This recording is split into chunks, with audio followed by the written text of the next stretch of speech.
Pánové, dámy, zdravím vás u dnešního podcastu. Dnešní podcast vlastně bude na téma hypoték. Týká se to vlastně toho, jakým způsobem ideálně dosáhnout na hypotéky a jak co nejméně vlastně zatěžovat celý ten proces, který vlastně přichází s tím spojený. A máme tady dneska vlastně perfektní expertku, dlouholetou i naší vlastně spolupracující kolegyni Hanku Jedličkovou. A ona opravdu má jak vlastně osobní správu, tak zároveň potom podnikatelské úvěry. Dneska se budeme zabývat, jak jsme říkali, vlastně hypotékami a budeme se těšit na to vlastně, až nám řekne něco nového, co vlastně jsme ještě neslyšeli. Hanko, já tě tady vítám. Budeme rovnou vlastně na první téma. Dneska vlastně hodně lidí řeší prostě, proč vůbec nedostanou tu hypotéku. Nám i vlastně takhle píší, vlastně měli jsme několik dotazů, jakým způsobem vždycky se dostat co nejideální k tomu, aby vlastně tu hypotéku získali. Tak jenom bychom na úvod vlastně říct, jakoby, jakých pár tipů rovnou, jak na to. Určitě, ahoj Michale. No, dneska je to prostě tak, že klíč je příprava. Už to není jako před 10 lety, kdy banky to rozhazovaly, dáme všem. Dneska je klíč příprava. To znamená, dneska je opravdu důležité se na to připravit. Když víme, co chceme, máme třeba, díváme se na nějaké nemovitosti a tak dále, tak opravdu primární je řešit to dopředu.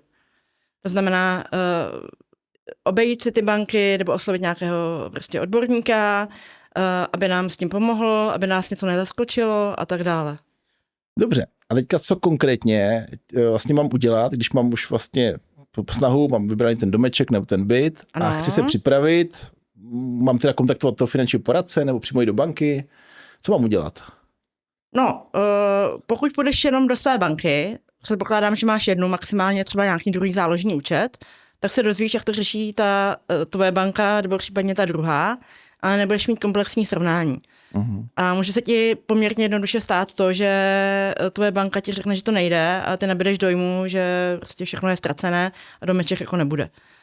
Takže v tomhle případě je opravdu lepší oslovit hypotečního experta, který to srovná napříč trhem a řekne ti o možnosti, o které by ti tvoje banka prostě neřekla, protože prostě nějaká banka to bude schopná zafinancovat jinak, než by si smyslel a podobně. OK. Prostě přijdu finančním poradcem, řeknu mu, tady teďka mám takový domeček a teďka co vlastně potom následuje? Co se tam děje, aby opravdu došlo k tomu, že ji získám? Tak, samozřejmě záleží na tvojí situaci. Hodně se to liší, v jaké životní fázi jsi, že jsi zaměstnanec, OSVČ a tak dále, ale primárně ten všeobecný průběh je takový, sejdeš se s nějakým odborníkem, on si od tebe vytáhne základní informace o tvém příjmu, o tom, kolik máš vlastních peněz, o tom, jestli třeba máš nějakou druhou zástavu nebo něco v rodině a tak dále. Navrhne ti možnosti toho řešení, vybere konkrétní banku nebo 2 třeba možnosti, ty se potom osloví a vlastně začne samotný ten úvěrový proces. Tohle je právě zajímavé. Často právě dochází k tomu, že lidé přijdou, právě jsou v kontaktu s nějakým finančním poradcem, on přesně pod nich vlastně chce základní podklady a v tu chvilku vlastně je už možný mu dát aspoň tomu uchazeči vlastně nějakou jakoby třeba radu nebo opravdu doporučení, jak to třeba vylepšit, aby potom ta šance byla větší? Určitě. Proto na začátku jsem říkala, klíč je ta příprava. Já říkám docela ráda, že jde všechno, ale nejde všechno hned. To znamená, že když tomu dneska přijde zájemce, kterému řekne, že prostě třeba nemá na to příjmy, ale to neznamená, že za půl roku je mít nebude. Jenom stačí říct, třeba v případě OSVČ, no jednou ty příjmy prostě musíte přiznat. Dobře. Nebo zaměstnancům z gastra typicky domluvit se na nějaké smlouvě, která třeba zahrnuje, víte všichni, jak to mají jako lidi z gastra a podobně, a takových oborů je více. Takže, jak říkám, příprava dneska na to, když budu vědět, že za půl roku chci něco kupovat, tak ideálně řešit to půl roku dopředu. Ať mám informace, ať vím, co mám udělat. Dobře, to znamená ještě, než tady půjdu vlastně někam na nějaký inzertní portál, tak první vlastně začnu jakoby už se zajímat o to financování. Je to za mě jako lepší pozice, už z toho důvodu, že když potom jdu za realitním makléřem na prohlídku a třeba bojuju o nějaký atraktivní byt s více zájemci, tak ve chvíli, kdy řeknu, já mám přeschválenou hypotéku, tak samozřejmě na mě bude ten makléř koukat jinak, než na někoho, no já nevím, já to budu zeptat, jestli na to žádnou. Dobře. To už zní jakoby lépe. A určitě je tam šance potom, že člověk získá vlastně aspoň nějaký základní informace už přímo u toho finančního poradce. A ještě v momentu, kdy opravdu jde k tomu, že už mám podklady, jsem připravený, tak jak dlouho ten proces zhruba trvá ještě vlastně? Jak potom je může čekat, že třeba dostanu odpověď? Takhle, od poradce, když by takhle za mnou přišel klient a řekl, chci vědět, jestli došáhnu na takovouhle nemovitost, tak mu to dokážu říct poměrně rychle. Když to bude jednoduchý případ, řeknu mu to na místě, když to budu potřebovat někde konzultovat a tak dále, dejme tomu pár dní. Ten samotný úvěrový proces, jestli se ptáš na tohle, tak to se opravdu může lišit. Dokážeme to udělat u některých bank třeba do týdne, v extrémních případně jako rychle. Někdy to trvá třeba až 2 měsíce, jo, když je to komplikovanější záležitost. To extrémně rychle znamená, že opravdu asi ta banka už vlastně má klienta, který spadá do těch... anebo je to klient, který není komplikovaný, typicky zaměstnanec se zaměstnáním na dobu neurčitou, není tam nic z pohledu banky, co by zvedalo takzvané ty red flag a vlastně jde to jako na másle. Dobře. Tak pojďme se dostat k těm red flags ještě. Zmiňovala si jako přímo vlastně to slovo, pro vlastně diváky opravdu takové červené vlajky, které znamenají to, že opravdu někde dochází k tomu, že třeba ta banka řekne, tady si dejte pozor, tady prostě je potřeba minimálně komentovat. Jo? Tak, určitě. Je třeba říct, že banky opravdu jsou schopni zvládnout ledasco se dá okomentovat, vysvětlit a tak dále, nebo s tím pracovat. Ale je pár tady těch červených vlaječek, na co oni jako koukají vždycky. Ta asi nejvíc zřejmá, to jsou registry. Pokud má klient ve své úvěrové historii nějakou prostě splátkovou delikvenci, tak samozřejmě na to koukají vždycky. Když je mírná s nějakým komentářem, to některé banky jsou schopné zvládnout. Typicky prostě výpadek nějaké jedné splátky někde, nebo posunutí nějakého termínu, nebo jo, tady ty věci. Takže to se ještě nějak okomentovat dá. Pokud tam jsou nějaké závažnější věci, tak tam je to horší. Tam prostě opravdu tohle je něco, přes co ty banky nechtějí, ani nemůžou, kvůli České národní bance jít dál. Potom další věc, na co si dávají jako pozor, nebo co je vždycky jakoby pro mě varovný signál, tak když třeba vidí jakoby opakování krátkodobých smluv, to znamená, pokud měníte zaměstnání jakoby hodně často a doložíte třeba potvrzení o příjmu nějaké, které je čerstvé, a chcete to kupovat hned, banky se budou zajímat o vaši třeba pracovní historii, jo, pokud jste třeba mladší člověk a tak dále. Takže tam to může být takové trošičku komplikovanější. Neříkám, že by to nešlo, ale může to prostě nějak jakoby tohle ovlivnit. A pak samozřejmě u podnikatelů. Tam toho je jakoby víc. To by bylo asi na další téma. Dobře. Pojďme dostat ještě u těch zaměstnanců. Ano, v momentu, kdy mám jakoby standardní příjem, mám dlouhodobé zaměstnání, tak a nemám teda v registru už vlastně nějakou delikvenci, tak v tu chvilku už jakoby mám teda jakoby už větší šanci, že dostanu aspoň informaci, máte na to, nemáte na to? Určitě banka, nebo vlastně skoro všechny banky dělají takzvaný prescoring, kde vám dají něco jako příslib. toho poskytnutí. Není to samozřejmě to finální vyjádření toho pracovníka z toho risku, ale je to něco jako, pokud kliente jste nám tady v ničem nekecal v té žádosti, popisujete nám tu svoji situaci takhle, jak je, tak na 99% vám tu hypotéku dáme. Perfektní.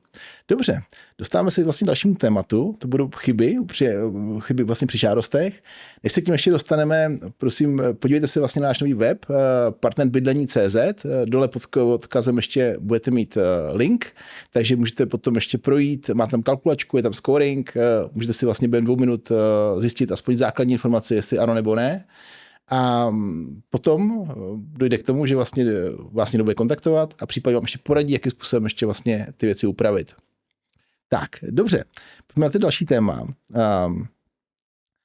Mám už žádost, nějak jsem vyplnil s pomocí vlastně finančního poradce nebo bankovní specialisty. Jaké jsou největší chyby? Co vlastně tam lidé dělají a potom vlastně minimálně dochází k tomu, že to zpoždění vlastně ve zpracování? Určitě. Takhle, ty jsi řekl docela zásadní věc. Když si to vyplňují lidé sami nebo s pomocí finančního specialisty. Ve chvíli, kdy si to vyplňují sami, tak tam se ty chybové věci hodně nacházejí.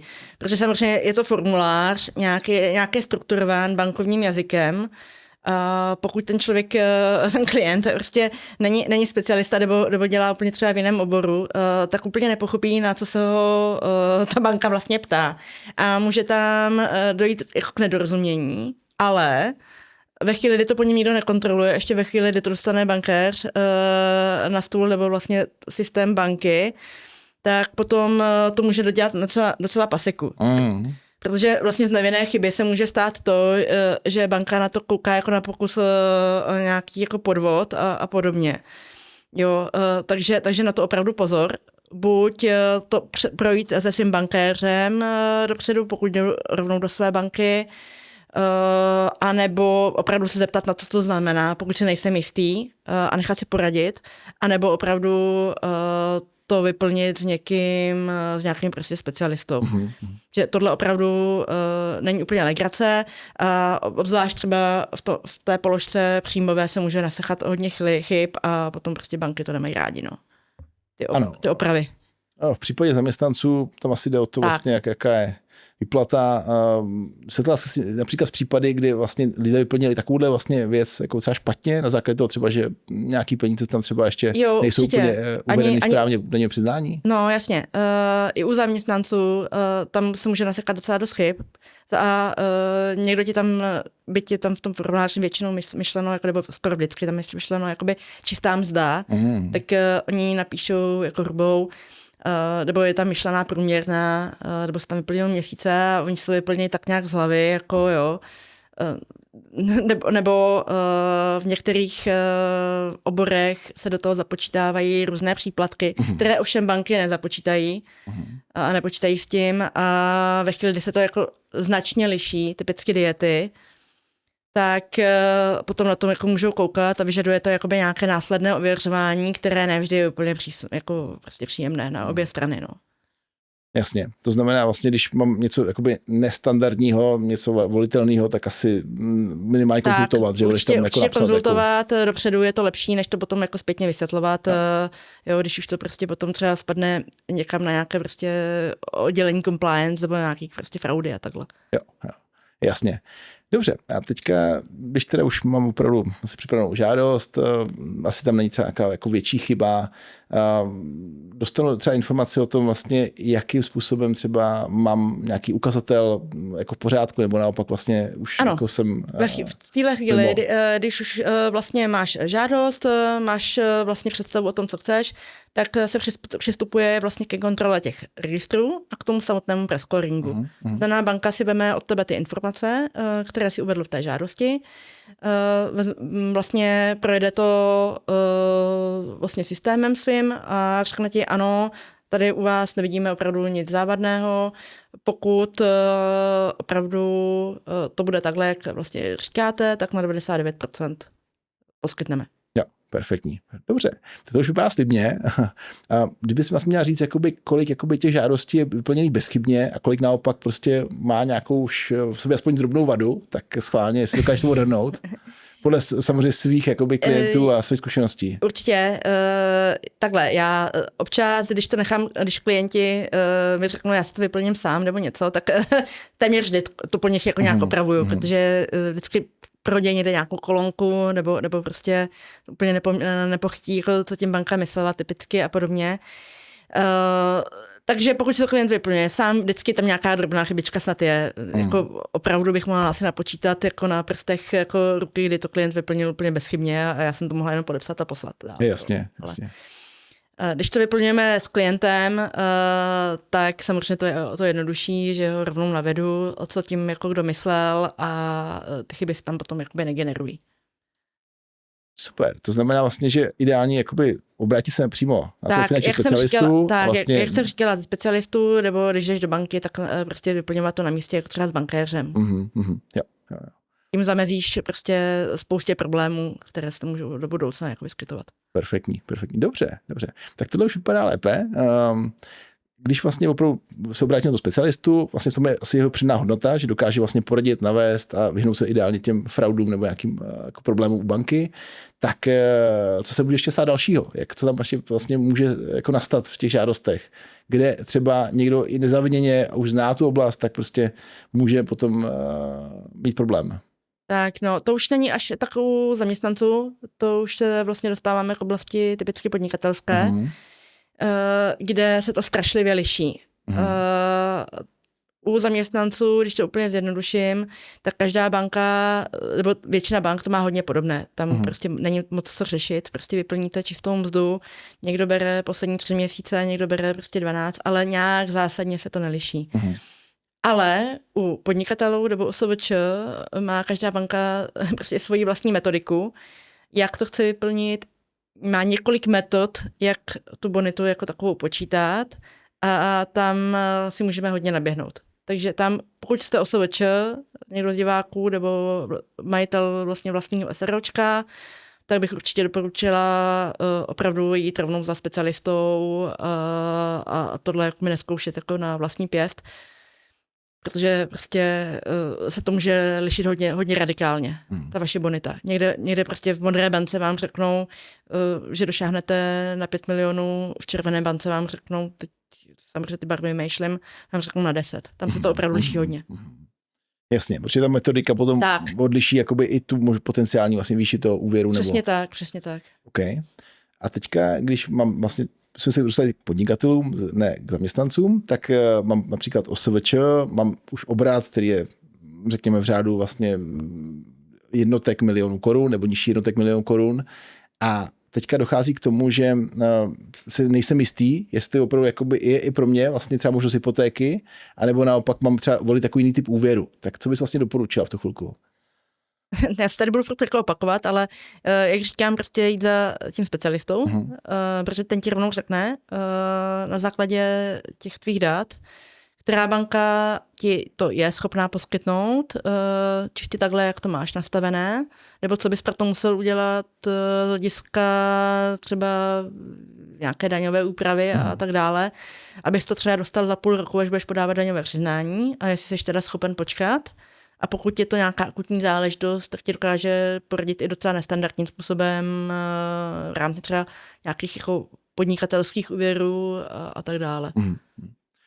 A tady právě dochází k jedné věci. Já mám takovou zkušenost nejenom osobní, ale opravdu i z řad vlastně lidí a klientů, že právě vždycky dojdou vlastně k finančnímu specialistovi, on jim třeba vlastně řekne, co je potřeba vyplnit, mají připravenou žádost a potom je to nějaká jako forma vlastně jako nějaké blackboxu nebo černé skřínky, kdy vlastně nikdo neví pořádně, co z toho vypadne. A teďka jenom, já vím, že to není jednoduché, protože ty metodiky jsou vlastně různé, těch bank, ale jestli můžeš doporučit vlastně třeba aspoň základně, jako jestli ten vlastně někdo, kdo má OSVČ nebo jako je podnikatel, má vůbec šanci na to, aby jaký úvěr získal, anebo případně jakou cestou se vydat. Protože tam jde i o čas, nejde jenom o to, jak oni, jestli dostanou nebo nedostanou, ale taky o to vlastně kdy. Že jo? Určitě. Záleží samozřejmě, pokud mám třeba vysoký obrat, jsem OSVČ, mám vysoký obrat, ale současně trošičku optimalizuji, to si troufám říct, že je většina podnikatelů u nás. Není to nic špatného, samozřejmě jakoby naše zákony to umožňují. Tak jsou banky, které nabízejí takzvanou obratovou metodu. Mají za to třeba nějaké jako přirážky na úrokové sazbě, takže tam bych klientům doporučila, pokud třeba chvátají a mají vybranou nemovitost a bojí se, že jim jako uteče, tak úplně nebazírovat na sazbě, že kde budou mít prostě o 0,1 jakoby níž a handrkovat se o tohleto, ale jít pod tou cestou, prostě teď to dostat a následně s tím třeba pracovat v čase. Jo. Určitě dává smysl, jasně.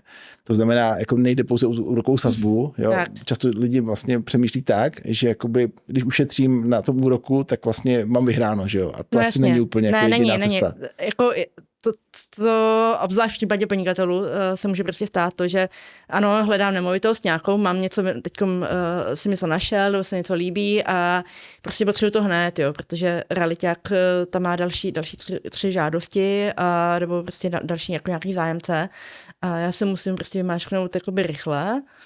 To znamená, že já mám jako OSVČ, prostě, který nějak jako prostě optimalizuje na výběr 2-3 banky, které se mnou umí pracovat, ale nejsou to ty úplně nejlevnější. Tak v tu chvíli jednu si vyberu, vemu si nějakou třeba kratší fixaci a následně prostě s tím pracuji dále. Protože vlastně ve chvíli, kdy už ten úvěr máme, tak vlastně následně se s tím pracuje mnohem jednodušeji, než při koupi. To znamená, refinancování je jednodušší. Tak, ano. A nebo vlastně práce už i se stávající bankou, třeba v průběhu jakoby refixace. To by mohlo být zajímavé ještě pro diváky a posluchače, a když budete mít vlastně například nemovitost a vlastně ta už má nějaký úvěr a vy se dohodnete vlastně s prodávajícím, jestli by měl zájem o to vlastně, aby vám ten úvěr potom přenechal, tak možná vedle úrokové sazby vlastně je tam možný ještě potom zjednodušit ten proces, jestli tohle jakoby je cesta. Určitě, akorát to není cesta pro všechny. Ono pár bank to umožňuje, ale málo kdy se potká parametrově ten prodávající a ten kupující.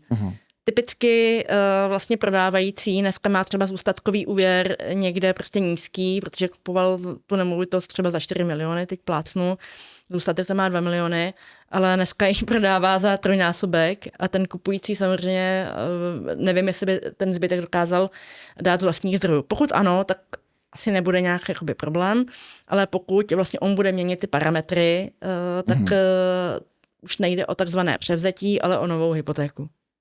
Jasně, to znamená, jinými slovy, nedoporučuješ jakoby kombinaci 2 třeba hypoték, jedna stávající refinancovaná a potom druhá nová, která byla tu jako zbylou část. Vlastně banky to takhle nechtějí dělat. Takže banky vlastně většinou dávají na výběr, buď to převezmi tak, jak to je, kliente, ty, které to vůbec teda dělají, a nebo my ti tady vyřídíme novou hypotéku na ten parametr, který ty chceš. Jo, dobře. A teď se dostáváme k dalšímu tématu a ten právě je spojený s tím, jako banky přemýšlejí. Často banky možná se chovají jiným způsobem, než by lidé očekávali a vzniká tam spoustu jako nedorozumění. Pojďme si probrat aspoň základní. Kdybychom vlastně měli popsat jednoduše vlastně, jak jako banky přemýšlejí a co jako na čem kladou důraz.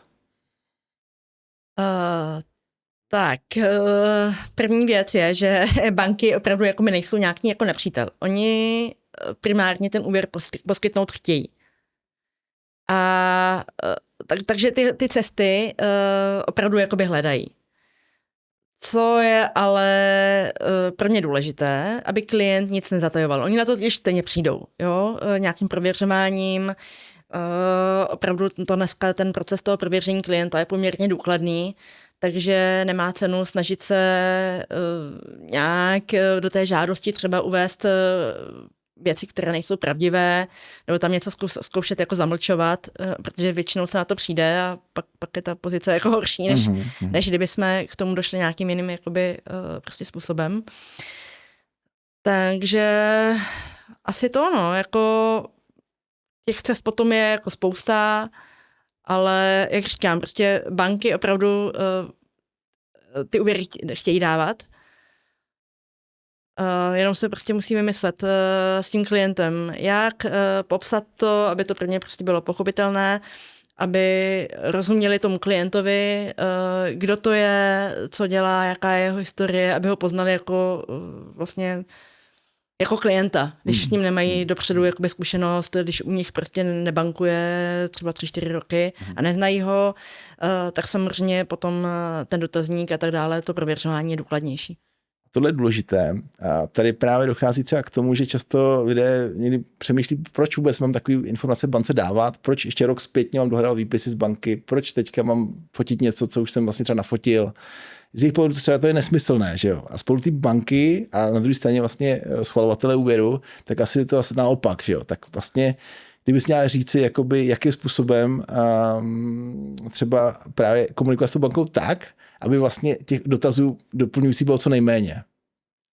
Jo, takže jak jsem říkala, nic nezatajovat, opravdu ty věci nepřikrášlovat a dopředu prostě prodiskutovat třeba s bankéřem vlastně to, jak to komunikovat směrem k tomu schvalovateli. To znamená mít připravené to ocenění, tu nemovitost připravit na to, že vlastně jak to prezentovat odhadci, nebo jak to vlastně dávat do online systému. Potom vlastně, když je tam něco nestandardního, tak mít opravdu dobře připravené podklady a komentář a tak dále.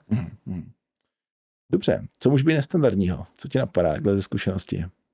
Tak ono to není až tak nestandardní, ale vyžaduje to, jak říkám, určitý komentář. Typicky banky nechtějí pro třeba OSVČ poskytovat úvěry, pokud nemáte nějakou historii, to znamená nepodnikáte další dobu. Ale pokud třeba přecházíte ze zaměstnání do podnikání, typicky jako ajťáci, teď jste tam pracovali v nějaké firmě, v nějakém korporátu jako zaměstnanec a od ledna prvně děláte na OSVČ, tak papírově by to mohlo vypadat, že pro banku jste třeba rok jako nefinancovatelný, ale s tímhletím zrovna o ním umějí pracovat. Jo, když se doloží, že jste tam třeba rok, já nevím, nebo 2 nebo 3 pracovali, prostě mají na zaměstnanecký poměr a dále prostě spolupracujete jako OSVČ jako s primárním teda jakoby partnerem, nějakou tou IT firmou, tak vůbec nemají problém, nějak si s tím umí poradit. Stejně tak třeba u advokátů, takže jsou jmenované profese, kde vyloženě jim to vůbec nevadí tady to.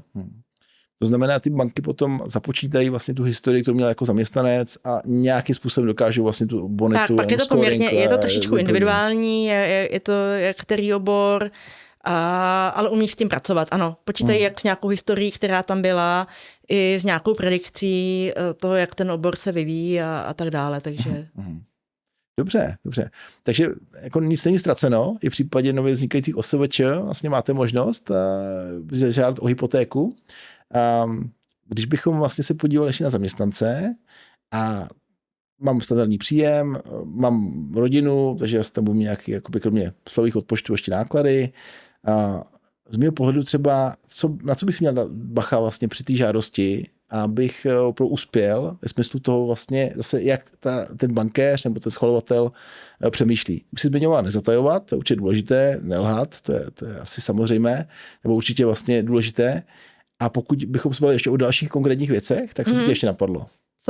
Teď se mi stalo třeba vlastně s klienty, když jsem jim to opět chtěli si to vyplnit sami, tu žádost, a tím to pošlu, že se to vyplní a že se na to podívají. Třeba typicky, když jsou nezletilé děti ve střídavé péči, tak v tomto případě banky většinou nezapočítávají ani jedné, ani druhé straně nějakou jakoby vyživovací povinnost.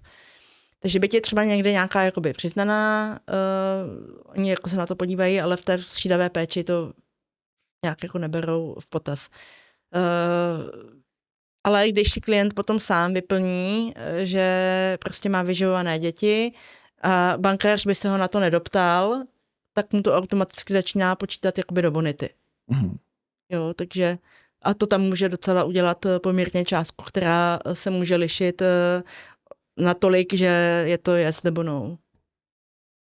Chápu. To znamená, že nakonec i takováhle částka, která vlastně ve střídavé péči vlastně může rozhodovat o tom, jestli člověk dosáhne nebo nedosáhne to vlastně bydlení. Jako. Určitě, protože vlastně banky mají takzvané normativy vlastně jakoby na osobu, to znamená na dospělou osobu a na vyživovanou. To znamená, i kdyby vlastně žádné jiné jako náklady nebyly, nebo prostě, i kdyby to byla extrémně šetřivá rodinka, tak oni stejně mají svoje nějaké jako základní prostě náklady, které počítají každému.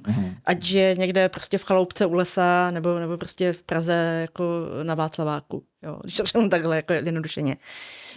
Takže tohle a ve chvíli, kdy my to neuvedeme, jako správně, že třeba máme ty děti ve střídavé péči nebo něco takového, tak oni nám automaticky začnou počítat, když je napíšeme jako ano, vyživované a tak dále. Tak prostě tady to. Jasně. To znamená, uvést náklady na život 0 asi neznamená, že banka potom řekne, že to je 0. Zároveň možná to bude zajímavé ještě pro diváky, kdo z vás má vlastně třeba opravdu vyživované děti nebo střídavou péči, napište tam do komentářů a podíváme se schválně ještě na to, jak to třeba řešíte, nebo jaký bychom způsob vám mohli pomoct, abychom třeba našli cestu. Jo, třeba to může být nakonec vlastně ještě možnost.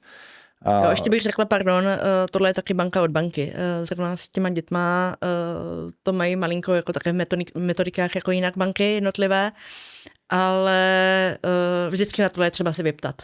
Jasně. A spolu vlastně někoho, kdo přemýšlí o bydlení, tak jako na internetu jsou nějaké dostupné informace, metodiky tam jsou nebo nejsou vlastně?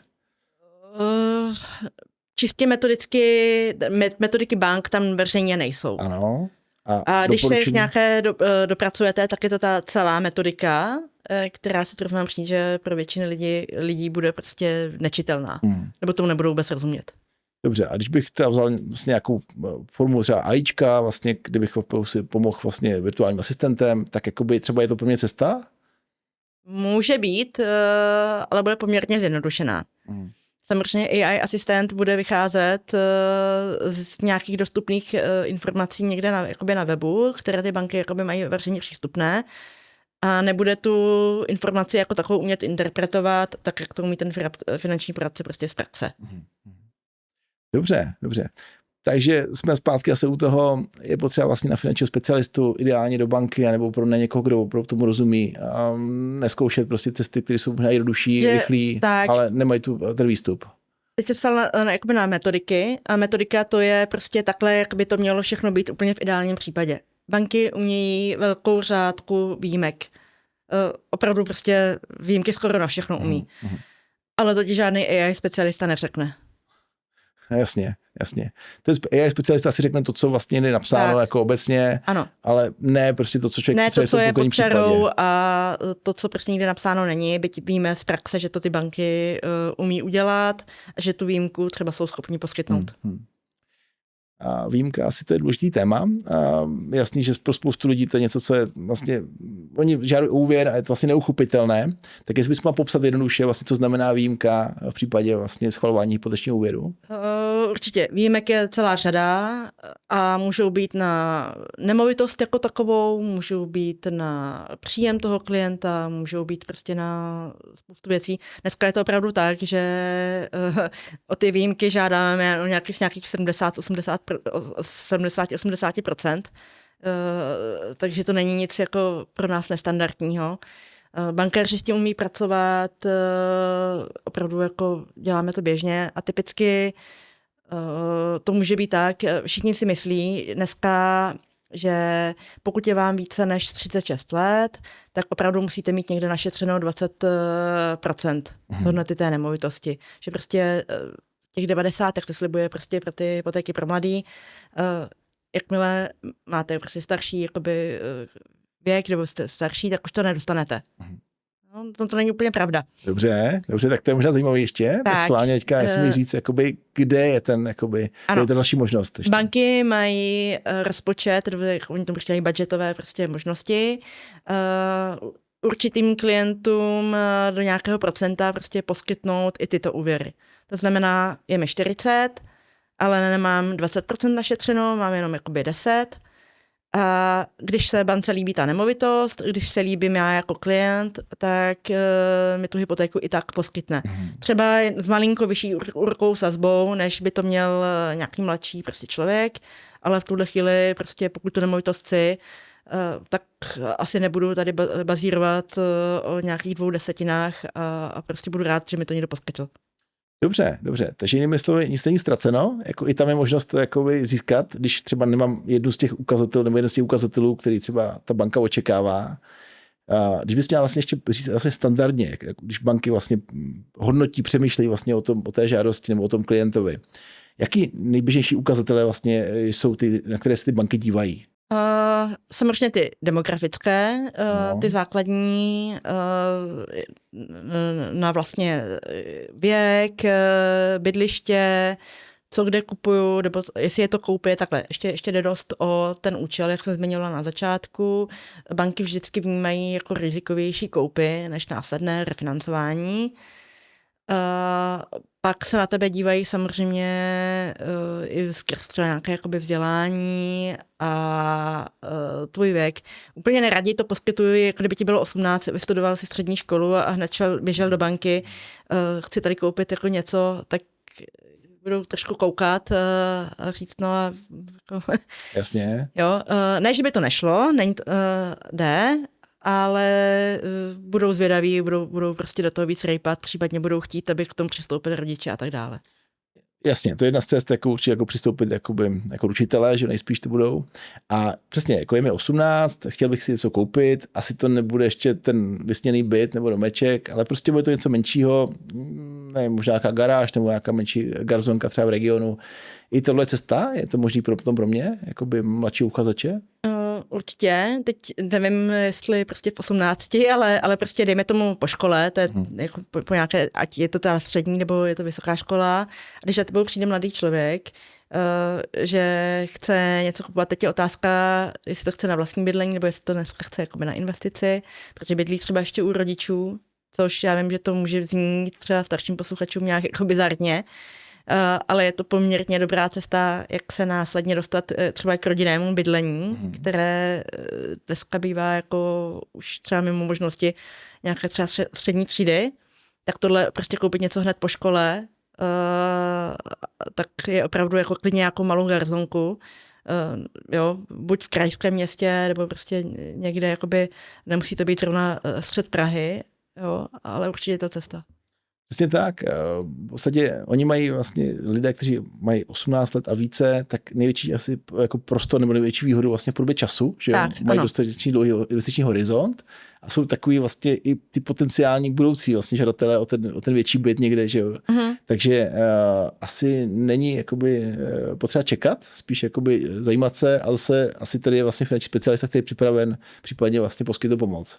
No určitě, jako když za tebou přijde fakt mladý člověk, prostě typicky jako prostě dodělá školu, je někde půl roku prostě v zaměstnání a teď začne koukat, jako, že už ho nebaví bydlet někde prostě ve spolubydlení, nebo to chce nějak prostě jakoby řešit, tak mu navrhneš nějakých pár scénářů, buď ještě chvilku vydržíte prostě ve spolubydlení, budete to pronajímat, to je rychlejší cesta, jak se třeba dostat ke 2 bytům, nebo pokud chce bydlet sám, tak ano, koupit klidně nějakou opravdu malometrážní garzonku. Teď se bavíme třeba, když se bavíme o hlavním městě nebo v Brně, tak se opravdu bavíme o něčem třeba pod 30 metrů, jo. Něco, co by vlastně dříve třeba odpovídalo jako koleji, jako, jo, nebo nějakém takovém jako bydlení, ale těm mladým to dneska nevadí. A následně tohle vám dokáže vydělat opravdu na to rodinné bydlení. Jo? Po těch 10 letech, když vlastně většina lidí nějak začíná zakládat rodinu, tak to může prodat, nebo to použít prostě jako základ na ten rodinný byt. Skvělý. Takže vlastně i tam je cesta. Dobře, a kdybychom zůstali u těch vlastně mladších lidí, kdybys vlastně měla doporučit, jakoby, měl bych vlastně poškolit jako spíš jakoby podnikatel, jako OSVČ, anebo spíš jako zaměstnanec z pohledu banky? To ani není spíš otázka jako z pohledu banky, to je samozřejmě jako, co ty budeš dělat. Tam asi je jako těžko říct, že za tebou přijde jako nějaký mladý člověk, jestli mají cestou OSVČ nebo cestou zaměstnance. Když budeš opravdu jako výkonný OSVČ, tak OK, jdi cestou OSVČ, ale pokud ten výkon tam nebude, nebo ta přidaná hodnota toho podnikání tam taková nebude, tak samozřejmě potom, teď na to koukám opravdu jenom z hlediska té bonity, tak pro tebe bude lepší být zaměstnanec. Že ty, když jako zaměstnanec dostaneš čistou mzdou 70 000, tak banka ti započítá 70 000. Když ty dostaneš 90 000 jako OSVČ, tak banka ti započítá 40%, 50%. Jo? Teď to opravdu hodně jako zjednodušuju, ale je to tak. Jo, to znamená opravdu jako dívat se na to asi i vlastně, co dělám, jakým způsobem vlastně funguju, není to jenom vlastně o té bance, jako, ale jako ani jedna z těch cest jako není zavřená. Není určitě. Dobře. A teďka, kdyby si vlastně měl, posuneme se ještě dál, opravdu OSVČ a zaměstnanců, kdyby si vlastně jako porovnat spolu bank, jakoby, kdo je jako pro tu skupinu vlastně, která z těch skupin je potom jako zajímavější pro banky? No, tady už přidáváme na takové složitější téma. Samozřejmě ty naše velké banky, ty chtějí všechny. Okay. Pak jsou banky, které, teď mluvím o těch hodně malých, které třeba mají radši, nebo ne radši, ale umí lépe pracovat třeba s tou podnikatelskou sférou, s OSVČ, s majiteli menších SROček a podobně. Tam to pro ně může být zajímavější, ale že by jako vyloženě banky preferovaly jednu nebo druhou skupinu, to ani ne. Oni mají obecně rádi samozřejmě bonitnější klienty, ale jestli se bavíme o třeba skupině státních zaměstnanců, tam to je pro banky, to mají rádi, protože to berou opravdu jako velkou jistotu. A pokud se bavíme třeba o OSVČ, já nevím, z komorových profesí, jako jsou typicky advokáti, notáři, veterináři, teď nevím co všechno, tak to je taky pro banku samozřejmě velmi, velmi jakoby jistota toho jako jejich nějakého následného příjmu. Takže asi tak. Jasně. Často lidé dělají to, že mají vlastně někde bankovní účet a když mají bankovní účet, kde mají třeba platební styk, běžně přesto platí, chodí tam nějaký příjmy, tak potom jdou se ptat vlastně v té bance, jaká je možnost financování. A jestli dobře chápu, tak ta banka jim řekne vlastně ze svého pohledu, co jim nabízí, ale může být i jiná banka, která jim naopak vlastně nabídne právě lepší řešení pro ně, protože třeba oni mají ten typ činnosti, která ona preferuje. No určitě. Tady na to narazím docela často. A samozřejmě teď plácu máš účet někde prostě v modré bance a máš ho tam dlouho, ono ti i docela jako často někde vyskakujou, nebo ti prostě se zobrazují jakoby nějaké možnosti a ty si myslíš, že to takhle bude jakoby všude.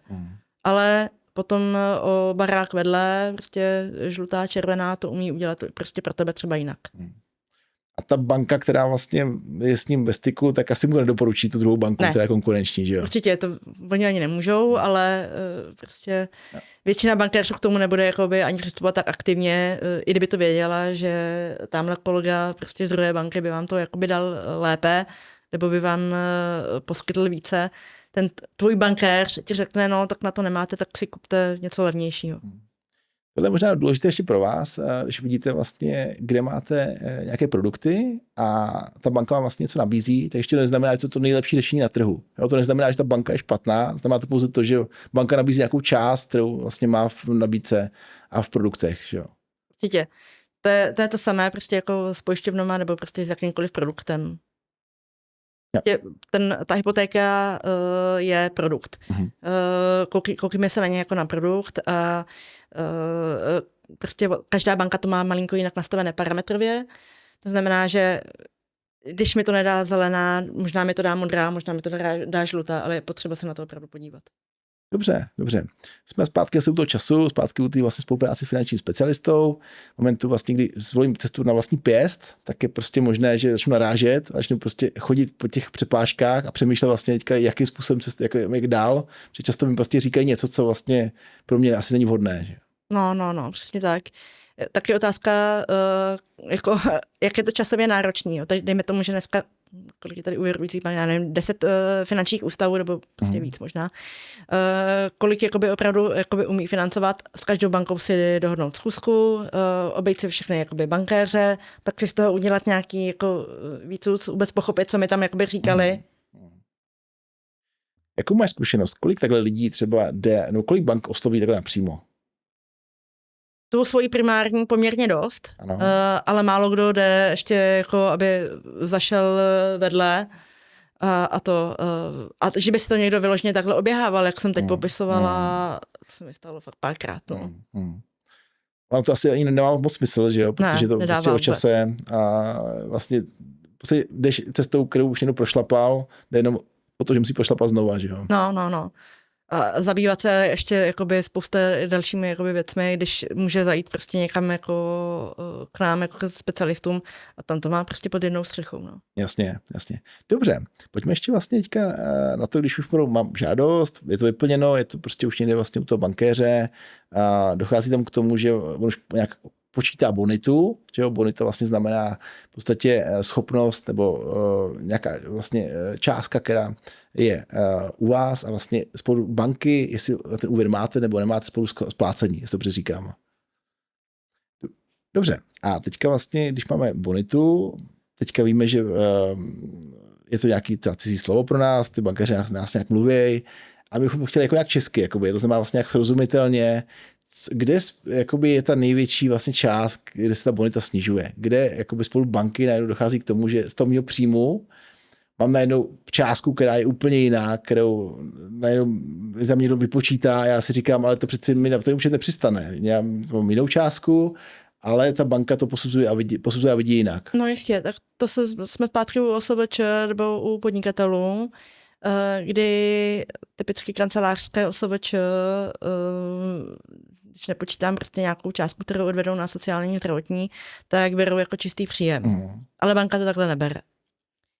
Banka to bere tak, že nějaké ty výdaje mají, byť reálně ty v vozovkách kancelářské OSVČ potřebují počítač a tužku, ale banka to bere opravdu, že nějaký ten paušál tam nebo prostě nějakou třeba 30-40% těch nákladů opravdu má.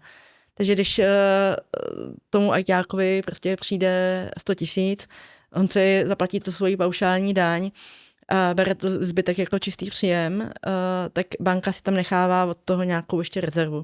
To znamená, že ona mu nebude počítat 90, ona mu bude počítat třeba teď plásnu 60. Dobře. Chápeme, že prostě je potřeba shodnout těch příjmech, jsou tam nějaké výdaje, když už vlastně už opravdu i s tou bankou mám už vlastně tu čistý příjem, tak pořád tam jsou ještě další prvky, kde možná lidé si neuvědomují, které můžou tu bonitu snižovat. Co bys třeba řekla na to, když mám kreditní kartu? Tak, no a to jsme samozřejmě ještě u tady těch jakoby výdajových položek. Kreditní karty, kontokorenty, všechno je vidět v registrech a všechno, byť jsou dokonce nečerpané, tak banky musí brát tak, jako kdyby čerpané byly. A nebo kdyby čerpány být mohly, tak. To znamená, že pokud mi někde nějaká banka dala prostě kreditní kartu na 500 000, super, určitě je to super mít jako rezervu na nějaké cestování, pokud hodně cestuju a tak, ale pak musím počítat s tím, že mi to může napáchat poměrně dost škody v té bonitě, když žádám úvěr. To je právě ono. Když mám kreditní kartu na 500 000 a zároveň ji nečerpám, tak co to říká spolu banky? No, pro nějakou banku byl ten klient dost bonitní, aby mi ji poskytl, ale teď z hlediska našich ukazatelů, kdyby on se rozhodl, kdyby my jsme mu tu hypotéku dali a současně mu tu kreditní kartu nechali a on by se druhý den, po té, co vlastně od nás dostane ten úvěr, rozhodl celou částku vyčerpat, tak už by třeba mohl překračovat pro nás nějakou únosnou mez na to splácení. Takže banka v tomhle případě bude chtít buď snížit ten úvěrový rámec, anebo úplně zrušit tu kreditku. Ano. Mám auto, teďka přemýšlím, jestli mám koupit za vlastní nebo na leasing, co to udělá s hypotékou, nebo respektive s bonitou. No, záleží, jaký auto. Ne, dělám legraci. Jasně, tak... ale... Není to veterán, ale prostě něco takového, co už jakoby je fajn. Jasně. Jakýkoliv výdaj, který těch registrech je vidět, tak je třeba s tím počítat. To znamená, že ideálně, pokud k tomu takhle můžu přistoupit, tak to udělat opačně, nastavit si ty priority, co chci víc. Ideálně, když mám bonitu dostatečnou, tak můžeš mít obojí, ale někdy prostě opravdu jakoby bojuješ o koruny a musíš si prostě vybrat. Takže to znamená, teď koupím byt, a prostě třeba koupím si za vlastní peníze někde nějaký levnější auto. A nebo pokud mám třeba druhou nemovitost, tak banka nám zafinancuje i to auto za úrokovou sazbu a za splatnost vlastně v rámci té hypotéky. Dobře, tohle může být zajímavé. A mám auto, teďka došlo prostě k tomu, že potřebuji to bydlení a já to auto nechci jako prodat, že jo, nechci se ho zbavovat. A navíc ještě často tam ještě dochází k tomu, že třeba bych musel něco platit, jako nějakou sankci třeba. Tak co bys doporučovala? Jako... Tak, pokud na to stačí hodnota té nemovitosti, typicky buď máš víc vlastních zdrojů, nebo prostě máš někde nějakou druhou nemovitost, tak opravdu je možné vzít si takzvanou neúčelovou část a ten leasing, který někde máš, nebo prostě autoúvěr, tak tím doplatit. A asi s tím většinou snížíš tu úrokovou sazbu a rozložíš to v čase. To znamená, snížíš ty splátky zjednodušeně. Jo, perfektní. A když jsem vlastně fyzická osoba, nejsem podnikatel, tak asi jsem chránil vlastně zákonem o spotřebitelském úvěru. Je to jednodušší spolu vlastně třeba peněz, který bych musel doplácet v případě úroků. Tak myslíš vlastně, že třeba je cesta, abych vlastně tu svoji banku, která mi vlastně zároveň poskytuje hypoteční úvěr, se obrátil i na ten leasing? No určitě, vlastně jak říkám, můžeš to zahrnout do tohohle, anebo to dát jakoby vedlejší produkt k tomu, jo. To znamená, bereš si hypotéku, buď varianta A, beru si hypotéku na 5 milionů a dám si do toho jako neúčelovou část nějaké auto za 300 tisíc. Banka mi to do smlouvy dá jenom jako neúčelovou část a vlastně je jedno, jestli si za to koupíš auto, jestli si za to pojedeš na Maledivy, nebo co, prostě nechá to na tobě. Jasně. Takže potom dochází k tomu, že vlastně si beru jeden úvěr, mám tam vlastně část vlastně kupní ceny, která půjde na to bydlení a to zbytek můžu dát případně buď na vybavení bytu nebo na auto a je to jedno. Je to, tu banku už to dál jako nezajímá, na co to půjde. Přesně tak. Perfektní. Dobře. Tak to by vlastně mohlo být jaké řešení. A když se ještě podíváme na to, jakým způsobem teďka jsem v té fázi, kdy už jakoby se připravuji na to koupit bydlení, zmiňoval si přípravu finančního specialistu a zároveň třeba budu řešit vlastně, jestli mám nebo nemám dostatečný jako množství zdrojů, že jo, peníze. Teď zjistím, že nemám vlastně nějakou částku na účtu, jak postupovat dál. Pokud někde máš, ne přímo na účtu, ale někde, já nevím, na investicích, někde jde nějaká další jakoby výpovědní lhůta, banky většinou chtějí tady tu část dokládat až při čerpání. To znamená až po schválení toho úvěru, ale je potřeba s tím pracovat dopředu. Musíš to ošetřit v kupní smlouvě, aby si nezadělal na problémy třeba v řádě nějakých sankcí, které nesplníš a tak dále. Dobře, takže prostě připravit se, zpátky jsou ty přípravy. A i ta částka, která může být v té výpovědní lhůtě, může být jakoby nějaká poměrná, není to prostě to, co potřebuju. A teďka, když bych měl vlastně část toho úvěru zafinancovanou bankou a část vím, že opravdu ani po té výpovědní lhůtě případně prostě na to pořád nedosáhnu. Jsou i nějaké další cesty, kromě toho, že si to nekoupím? Jsou. Typicky u mladých lidí dneska to děláme poměrně často, do toho nějak vstoupí rodina, nebo respektive nemovitost někoho z rodiny. V tomhle případě potom banka umí zafinancovat celou kupní cenu plus klidně i vybavení. Jo, to znamená, banku vždycky zajímá i jako zastavovaná hodnota.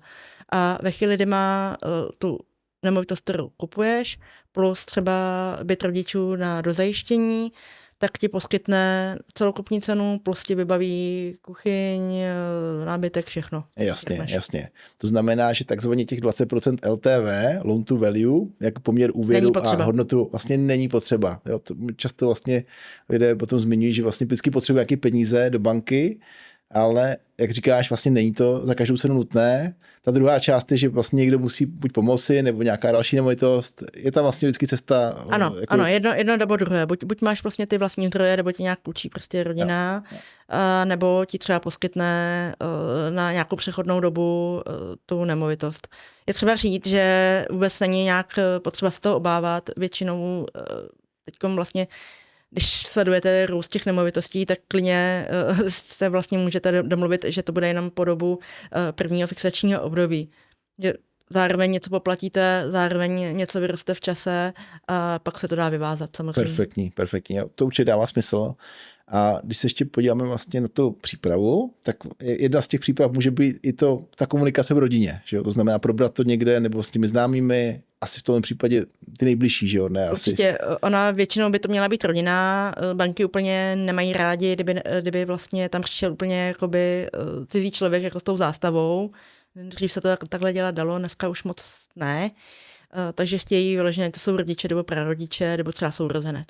Jasně, jasně. Chtějí tam prostě rodinnou vazbu, tak. Dobře. A když tam bude sourozenec nebo rodiče, tak pomůže to například i v tom ukazatelu těch příjmů, že by vlastně rodiče částečně vlastně byli ti, kteří si berou ten úvěr také a jejich příjem se potom počítá do celkového vlastně příjmu té žádosti. Určitě, pokud třeba náš příjem papírově nestačí a banka vyžaduje prostě nějaký dodatečný, tak určitě tam do toho rodiče můžou vstoupit a dokonce jsou u nás i banky, které tu splatnost řídí tím mladším účastníkem.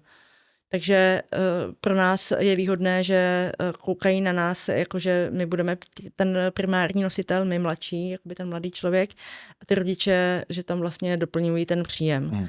Ale nekoukají na to tak, že rodičům je 50 a my vám dáme ten úvěr na 15 let. Jo? Jasně, prostě je tam i ten věk, chápem.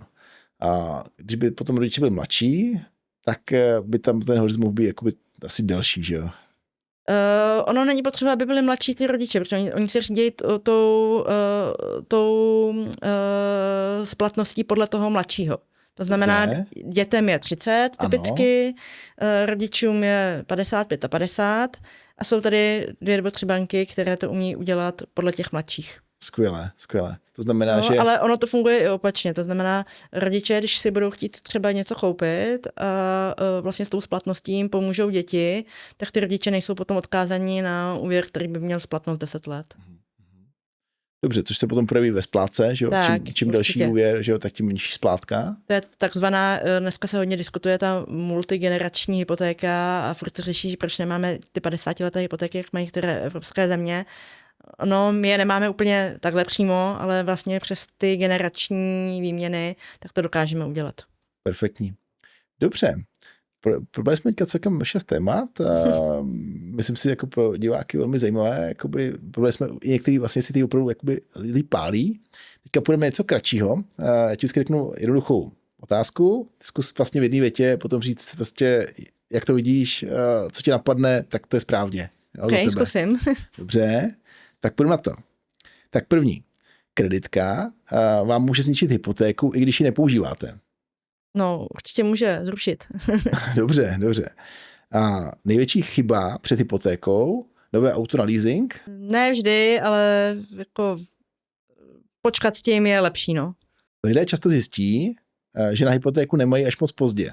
Někdy se to stane, jak říkám dopředu, je lepší mít to financování obzvlášť dneska připravené dopředu, a pak vás tohleto nezaskočí. OSVČ mají často větší problém získat hypotéku než zaměstnanci. To je pravda. Jedna pozdní splátka může ovlivnit schválení hypotéky. Jak kdy a jak u které banky, každopádně vám to trošku zavaří. Nestačí mít dobrý plát, důležitější je, co vám zůstane. Určitě pravda. Mladé páry často podceňují vlastní zdroje. Pokud mají dobré rodinné zázemí, tak ty vlastní zdroje úplně nepotřebují. Hypotéka není jen o příjmu. Není, spoustě dalších parametrů. Ne, každá banka vás vyhodnotí stejně. Určitě pravda, každá banka se na vás bude dívat jinak, u každé banky dostanete jiné podmínky. Lidé často zbytečně platí vysoké úroky. To je daň za lenost, když typicky u refixace se svojí bankou nevyjednávám nebo neoslovím nějakou druhou, třetí, jak by to vypadalo jinde. Před žádostí o hypotéku nemažte účty ani neposílejte zvláštní převody. Určitě pravda. Banky se na to potom dívají, jako, co to je za podezřelé transakce a vyžaduje to spoustu vysvětlování. Kupovat byt bez předběžného schválení je riziko. Pokud nemáte někde v záloze něco, co byste případně mohli prodat, nebo nějaké prostě někde peníze na investicích, co by bylo plán B, tak určitě nepodepisovat rezervaci bez takzvaného prescoringu. Nejčastější problém mladých lidí nízké finanční rezervy. Ano, to je pravda. Banky řeší i typ pracovní smlouvy. Určitě je rozdíl, jestli máte smlouvu na dobu neurčitou, určitou, v jaké profesi a tak dále. Lidé často vůbec netuší, jak banky počítají bonitu. Nemají vůbec tušení, jak vlastně to pozadí jako probíhá. Nejrychlejší cesta k zamítnutí hypotéky, exekuce v historii. To je bohužel pravda, to je no-go zone. Některé páry dosáhnou na vyšší hypotéku, než čekali. Určitě, samozřejmě, když je zdvojí platy, tak došáhnete mnohem výše, no. Refinancování může ušetřit tisíce měsíčně. Určitě. Dneska máme rozpětí zhruba 1% jakoby mezi bankovními institucemi. A samozřejmě, když se podíváte, kolik vlastně dneska stojí ty nemovitosti, tak to asi každý dokáže spočítat. Lidé často přijdou pozdě, až když je problém. Jo, stává se, když vám vaše banka řekne, že to nejde a už máte podepsanou rezervační smlouvu, realiťák vás nahání s papírem, že máte za 14 dní platit a vy pořád nemáte schválenou hypotéku, tak ano. První krok před koupí bytu není prohlídka. Tak to ne, první je cesta jako za specialistou nebo do své banky, no. A ne vlastně na prohlídku, no. Hanko, skvělý. Já ti moc poděkuju. Myslím si, že pro nás všechny, kdo jsme poslouchali, tak to byly asi vlastně nové informace. Děkuji ti, těším se na to, že budeme i dál vlastně točit vlastně ty podcasty, protože určitě těch témat bude víc. Až vlastně zjistíme teďka, co nám naši diváci napíší, budeme rádi, když vlastně budeš moct aspoň třeba takový 3-4 ty největší vlastně témata vybrat a dále ještě komentovat. Chtěl bys ještě na závěr něco říci vlastně, co ti napadá, nebo možná dát nějaký tip ještě, který by lidi mohli vlastně použít při získávání hypoték? Určitě.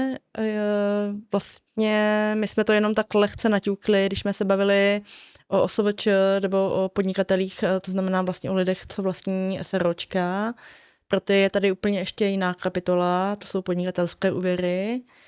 A troufám si říct, protože to není regulovaný segment Českou národní bankou, to znamená, když to řeknu lidsky, že tam si banky můžou vlastně tu bonitu a ten obrat toho podnikatele vysvětlovat po svém, nejsou vázány nějakými regulativy. A pro toho podnikatele to kolikrát může být mnohem zajímavější než samotný produkt hypotéka. Dobře, takže vlastně pro podnikatele je potom ještě další možnost. Asi tohle bude opravdu na další ještě povídání. Tak, ano. Pojďme, to je jiná kapitola. Tak, pojďme případně vlastně o tom dělat ještě speciální díl. Já budu rád vlastně, když nám ještě o tom povíš více. Teďka jsme asi v té fázi, kdy pokud jde o OSVČ a zaměstnance, tak tam jsme vlastně tu velkou část probrali. A když bude vlastně někdo mít zájem, podívejte se vlastně ještě na náš web pod videem partnerbydlení.cz. Budete tam vlastně mít možnost udělat scoring. Během 2 minut dostanete aspoň základní informace vlastně, jestli je pro vás vůbec možnost a je tam cesta, nebo naopak je tam nějaká, jak říká Hanka, red flag. Zároveň dneska tímto vlastně bychom se chtěli rozloučit a budeme těšit vlastně, že zase uvidíme. Tak jo, mějte se tím. Ahoj. Taky, naschle.